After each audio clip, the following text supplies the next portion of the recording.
So, hello guys. Ngayong araw nga ito ay samahan nyo ako na mag-harvest ng aming tanim na tabako. Tara. Okay. Pupunta na nga kami ni Papa dun sa pinag-harvestan namin ng tabako. Yung mga nag-harvest ay nauna na sa amin kasi maaga pa lang andun na sila. Ito nga pala yung tanim namin na tabako. Na-harvestan na to ng 3 beses. At yung pag-harvest namin ngayon ay yung pang-4 na beses na.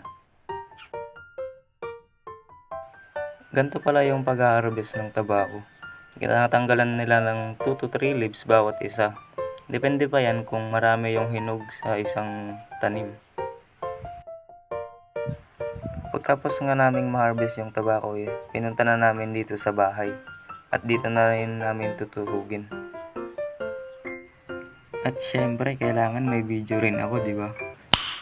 Nice. Ganito pala kung paano namin tusugin yung tabako. Kailangan pala maingat ang bawat pagtusok mo dito kasi kapag nagkamali ka masusugatan ka kasi matalas yung bolo na ginagamit namin dito.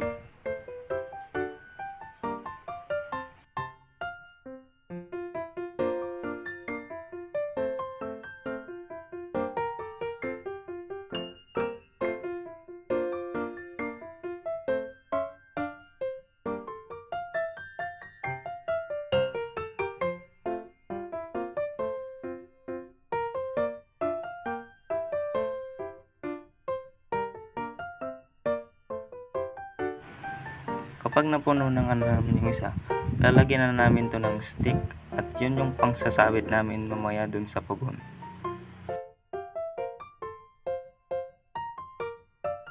At yun, pagtapos ng isa, magtutusok ka na naman ng isa. Paulit-ulit lang yan hanggang sa maubos yung hinarvest namin kanina. Oh my God! Wow!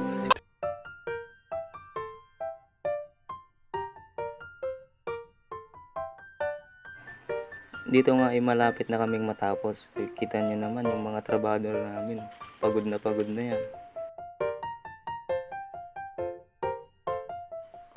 After nga nun is ililista na namin kung ilan yung mga natudok ng mga trabador namin kasi i-add yun sa mga sweldo nila. Kinaumagahan nga ay kami ng mga kapatid ko pinapasok na namin yung mga tabako doon sa loob ng pugon at para isasabit na lang mamaya. After ngang maisalansan nito isasabit na namin ito dito sa mga ansagan kung tawagin sa amin.